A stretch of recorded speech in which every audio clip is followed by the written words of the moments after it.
Och då som representant för Svensk Reumatologisk Förening, SRF, så vill jag jag och med föreningen då uttrycka vår glädje att vara här på registerdagen och att det har kunnat upprepas under så många år i rad. Och det är så att SRF grundades på 40-talet 1946, så att vi kommer fira 70 år om 2 år.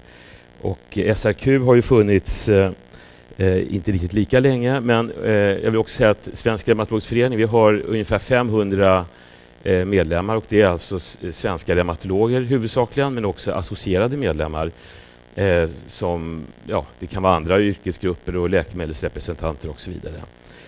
Så att vi är en livaktig och vital förening. Och SRQ har ju då haft Staffan som registerhållare under de här 20 åren. Och Staffan har blivit avtackad för det, och nu har då Sofia tagit över, och vi ser fram emot ett fortsatt bra samarbete och är helt säker på att Sofia kommer att kunna förvärva det här fina arvet som det här innebär, och som Staffan då har byggt upp med en fantastisk utveckling för svenska reumatologiregister. Och jag har sagt det förut och jag vill säga det igen, att de svenska reumatologiregistren är en guldgruva för forskare och för reumatologer och kliniker på många olika sätt. Och det är någonting som vi ska vara väldigt glada för, att det finns så mycket värdefull information och även potentiell forskning. Och det är inte bara en guldgruva för svenska så att säga, forskare och reumatologer, utan även för internationella, och vi har på många sätt också blivit en föregångare för de här registren blir föregångare för andra register både i Sverige och andra länder, och det ska vi vara väldigt stolta över. Tycker det är roligt. Och samarbete är ju då en fråga om samförstånd, och samarbete mellan SRF och SRQ det är någonting som är viktigt, och SRF stöttar ju SRQ då i väldigt hög grad, och jag tror också att SRQ på sätt och vis också då, tvärtom stöttar SRF, men i alla fall så är så att SRF tror jag ändå är viktig för SRQ, därför att det är viktigt att hela landet är engagerat och att vi har datainput från i stort sett hela landet för att kunna få en bra kvalitet i registret och att det blir heltäckande. Och på det sättet så kan man säga att det blir en slags win-win-koncept med SRF och SRQ. Och man skulle också kunna säga att det är en slags win-win-win, för att den tredje parten skulle vi kunna säga är patienten. Det är ju faktiskt patienten som får glädje av att vi får mer kunskap och kunnande inom reumatologin. Och på det sättet så kan vi komma dit än, tycker jag, med våra register. Och jag ska visa en bild som avslutning.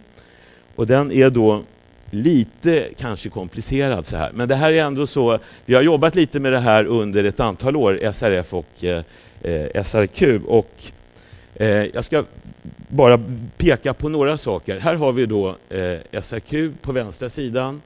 Så att det här är SRQ-delen. Här borta ligger SRF. Och här i mitten så har vi då själva verksamheten med registerna. Och det här samarbetet mellan SRQ och SRF är då väldigt viktigt för att vi ska kunna få effekt och nytta för patienten här nere.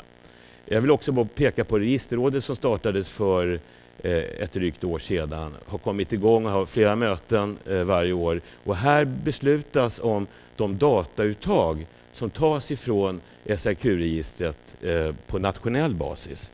Så att registerrådet är viktigt för registret och att vi kan utnyttja och använda registret på ett optimalt och ett öppet sätt som vi tycker är viktigt. Och med de orden vill jag egentligen avsluta. Och än en gång tacka SRQ och Staffan för det arbete som har gjorts, och vi ser fram emot fortsatt fint samarbete förstås framöver. Tack så mycket. Absolut. Tack Ralf. Och det är som jag nämnde att registret är ju fött inne i SRF och sen har det flyttats ut, och sen är det då intressant även för andra andra vårdprofessioner som vi har med sjukgymnaster och arbetsterapeuter och sjuksköterskor, och inte minst för patienterna. Så alla de är ju representerade i styrgruppen idag, och det är ju det som ingår i det här regelverket som Henrik på något sätt är chef för, att vi får pengar därför att vi följer ett visst regelverk, och så har vi vissa lagar att förhålla oss till. Och det här är ju ett nätverk där vi alla jobbar tillsammans. Ja, jag ville visa den här bilden lite snabbt nu, men den finns ju då publicerad och kommer ligga på vår hemsida och kommer komma i Reuma-bulletinen. Och det finns också ganska mycket text kopplat till det här som förklarar de olika delarna. Det var mest bara lite reklam för att den här bilden ändå finns nu idag. En organisationsskiss på hur det är uppbyggt upp. Vi pratar om så många olika saker så det är bra att ha en liten karta. Tack Ralf. Ja.